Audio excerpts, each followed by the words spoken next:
And then, Bachelor Nick, I don't know. I think Bachelor Nick kind of, I was just trying to survive that. Yeah. I did want to ask you, and you can go in as depth or as not in depth, but if you could give advice to each version of Bachelor Nick, so season 10 Bachelor, season 10 Nick, season 11 Nick, Paradise Nick, and Bachelor Nick, are there different things you would tell those 4 versions of themselves? Are there chapters of the book you'd say, read this one before you go? Or is it a universal message? Like, what would you tell those Nicks about dating and what's happening? Great question, Sarah. Thank you. Let's see here.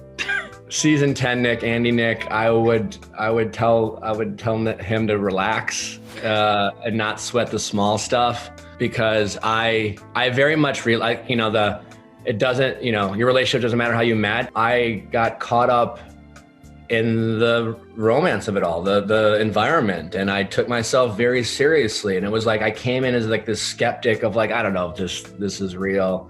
And then I got a first impression rose, and I was like, ooh, a first impression rose. And I got an early date, and I felt a genuine connection. And like, for me, it was like, for me to like be in this world, I had to take it seriously, and because otherwise I wanted to respect my decisions, but like, I think I went a little too hard to the paint, so to speak. And, every rose mattered, and, every little thing where I could just like, hey, just relax, Nick, take a step back.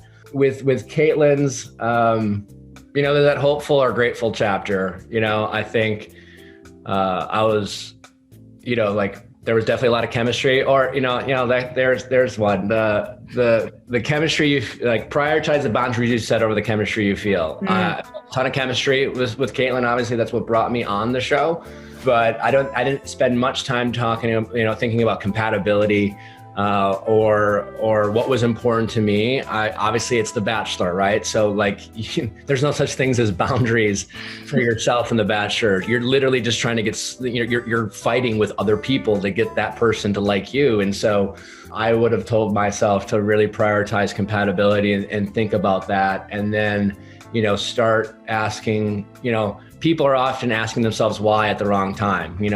Early in relationships, we don't ask why at all. Someone says they like us, you're like, yes, thank you. Of course you do. Of course you do. Like, I'm great.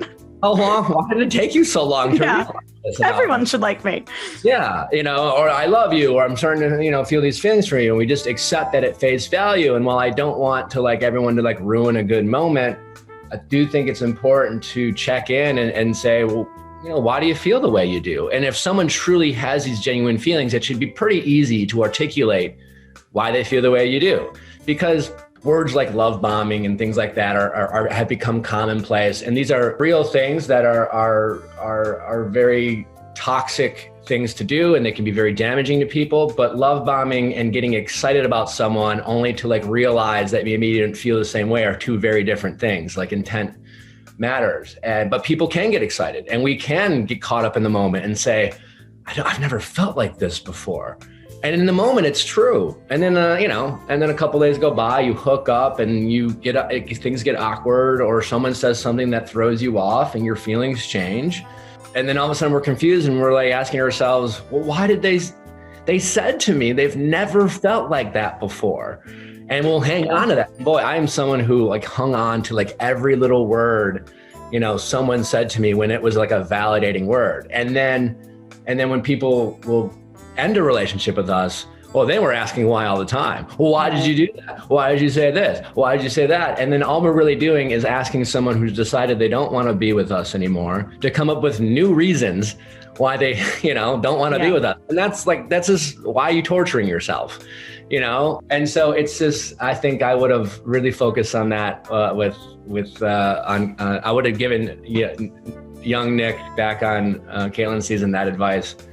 Paradise, I thrived. I enjoyed Paradise. I think I finally kind of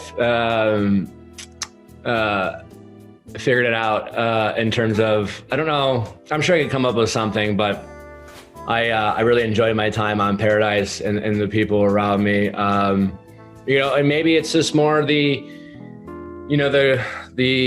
I talk about like boys and players in the chapter. You know, not to consider myself, I didn't feel like I was a boy in paradise by any stretch of the imagination, but like by nature, everyone kind of is because of the show. I kind of wrote in the book, like being a boy, especially in this dating climate with hookup culture, is more about the perception of your actions rather than, you know, and so if you're not communicating and being upfront, and I really wanted to be very communicative, but again, like you have to remember that, you know, if you are dating someone who you might sense is slightly more into you than you're into them, and that can change very quickly, that they're going to be listening, they're going to be cherry picking your words too, right? They're not going to be asking why when you say, you know, and so you have to like challenge yourself to be over communicative because, you know, you're like, well, I told you this, you know, you're thinking, and you know, that person, you know, like when you say, well, I'm not sure if I'm looking for a relationship right now. That person, all they heard was right now,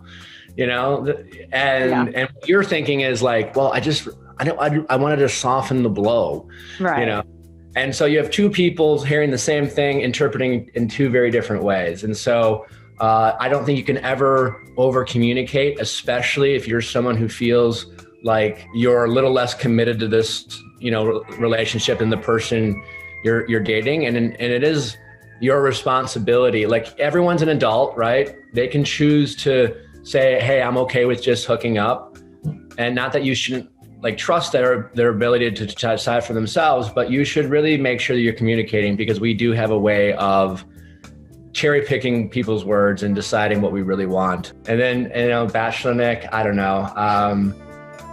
I think Bachelor Nick kind of, I was just trying to survive that. Yeah. Just trying to make it to Dancing with the Stars. Then it'll be fun. Yeah. But, you know, with the relationship that I have with Vanessa, I think, again, you know, that chapter I talk about healthy love and toxic love. And again, this is nothing as far, you know, starting a relationship in Bachelor Nation is near impossible. And for all the relationships, the Jade and Tanners and the Ashley and Jareds and the Sean and Catherines, you know, I give so much credit to those people because they truly had to fight for that relationship, and the odds were stacked against them, and they had no advantages, and yet they still made it work. And so I give a lot of credit to those relationships because it is such a challenge, and there's so many, you know, toxic things that come in the relationship. And I think a lot of people in Bachelor relationships fight tooth and nail to make a relationship work, even when it's like, you know, it's doomed from the beginning. And, you know, like the Nates and Michelles of the world and me and Vanessa, like you can have two good people really make life on one another because, you know, they want to make it work, but they can't communicate, or maybe there's a lack of compatibility, and it can be really damaging to one's mental health trying to fight for something that just doesn't really have a chance, and knowing when to let go of something, even though you have the greatest of hopes for it, I think is a really important thing that I wish I knew much earlier in life, because I used to pride myself for, you know, fighting for love and not having regrets. And to some point, I'm grateful I have no regrets, but I really made, there were some chapters in my life where I really made life on myself and my mental health much worse than it needed to be because of my own stubbornness and my lack of acceptance and willingness to just like be honest about the situation I was in. So yeah, I would have focused on that.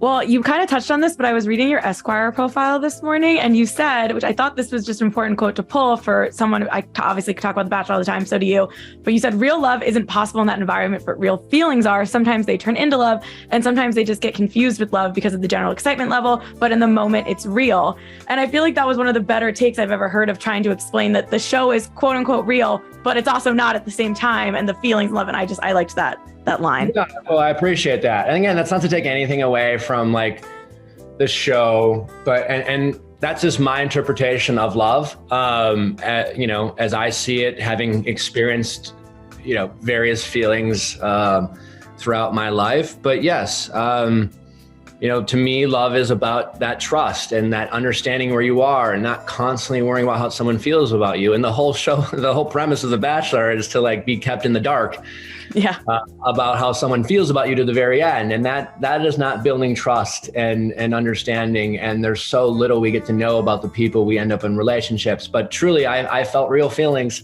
I'll never say that I will never take back what I said in any of those times, because I'm in the moment I meant it and I felt it. I just realized after getting out of that world that wasn't necessarily the type of love that I feel like I have in my relationship now, or the type of love I desired in relationships when I was dating outside of The Bachelor.